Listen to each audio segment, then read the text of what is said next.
नमः शिवाय। भगवान शिव के प्रिय भक्तों, शिव पुराण के 124वें भाग में आप सबका स्वागत है। आज की वीडियो में आप श्रवण करेंगे शिव पुराण की श्रीउमा संहिता के 29, 30, 31 और 32वें अध्याय का। तो आइए भगवान शिव का ध्यान करते हुए शुरू करते हैं 29वां अध्याय, आदि सृष्टि का वर्णन। सूत जी बोले, हे ऋषिगण, सत और असत का परम स्वरूप प्रधान पुरुष परमात्मा ही ब्रह्मा जी के रूप में सृष्टि को उत्पन्न करते हैं। वे ही सृष्टि के रचयिता हैं। विष्णु जी इस सृष्टि पालन और शंकर जी इसका संहार करते हैं। ब्रह्मा जी ने जब सृष्टि की रचना के बारे में सोचा तो सबसे पहले जल की उत्पत्ति हुई। जल को नरक पुत्र कहा जाता है और जल में नारायण रहते हैं। ब्रह्मा जी ने स्वयं यज्ञ किया और स्वयंभू कहलाए। जल में सर्वप्रथम एक अंडा हुआ जिसके 2 भाग हिरण्यगर्भ ने किए। अंडे के ये 2 भाग आकाश और पृथ्वी हुए। ब्रह्मा जी ने अधोभाग में 14 भुवन, मध्य में आकाश की रचना की। उन्होंने ही जल के ऊपर पृथ्वी की रचना की। आकाश में 10 दिशाओं की रचना हुई। ब्रह्मा जी ने तत्पश्चात मन, वाणी, काम, क्रोध, रूप और रति की भी रचना की।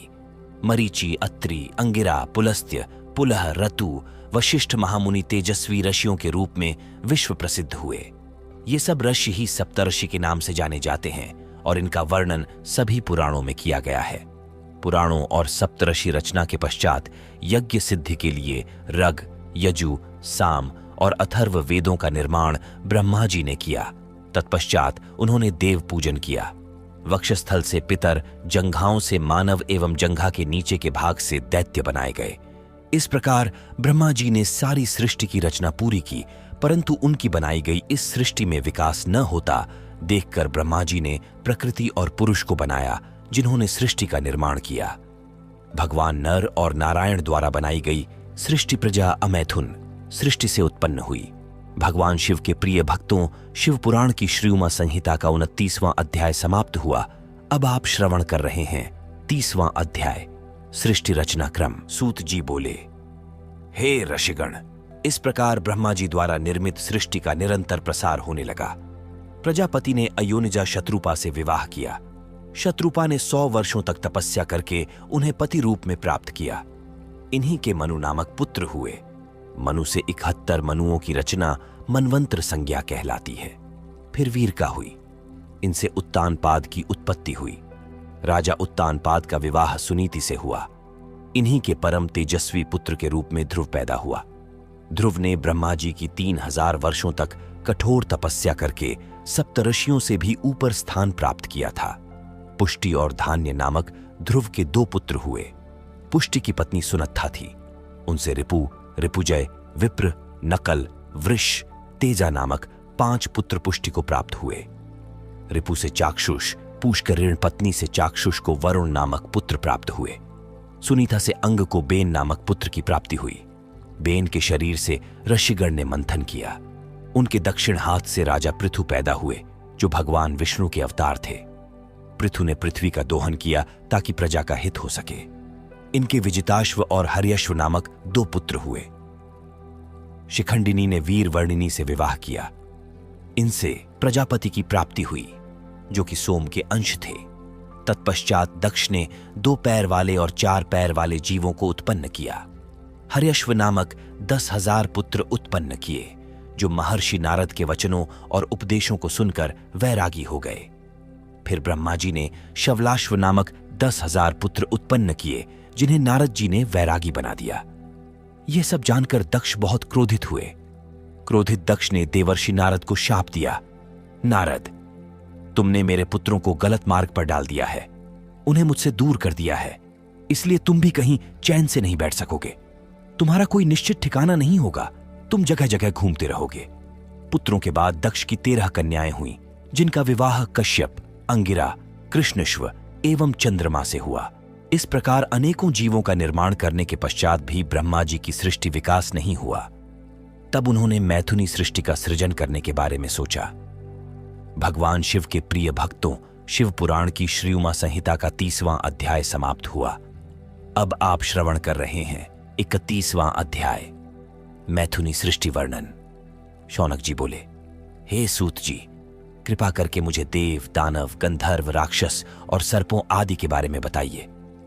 यह सुनकर सूत जी बोले, जब ब्रह्मा जी द्वारा निर्मित सृष्टि का प्रजापति द्वारा विकास नहीं हुआ, तब वीरसा ने अपनी कन्या का विवाह धर्म से कर दिया और मैथुनी सृष्टि का आरंभ हुआ। प्रजापति दक्ष के 5000 पुत्र नारद जी के उपदेश का अनुसरण करते हुए ज्ञान की तलाश में घर छोड़कर चले गए और फिर कभी नहीं लौटे। इसी कारण दुखी दक्ष ने देवर्षि नारद को शाप दिया था।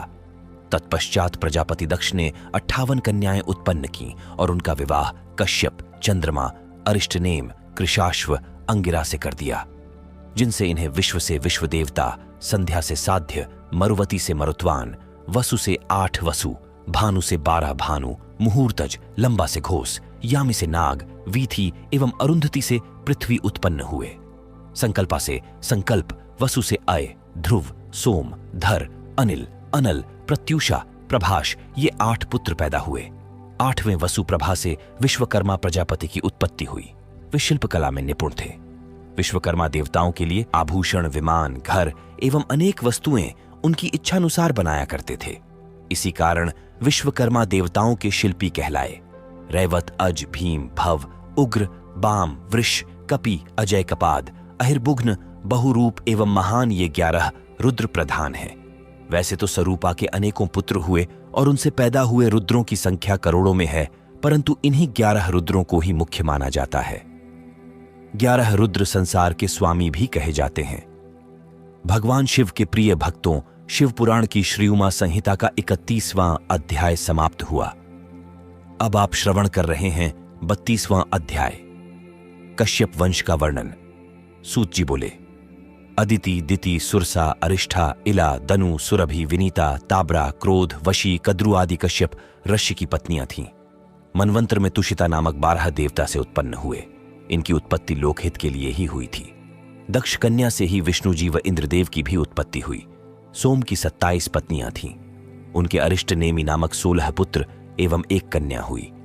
कुशाश्व का देव प्रहरण नामक पुत्र हुआ। स्वधा तथा सती इनकी 2 पत्नियां थीं। स्वधा से पितरव, सती से अंगिरा पैदा हुए। कश्यप जी को दिति से हिरण्यक्षिपु तथा हिरण्याक्ष पुत्र प्राप्त हुए। विप्रचित्ति द्वारा सिंहा कन्या हुई।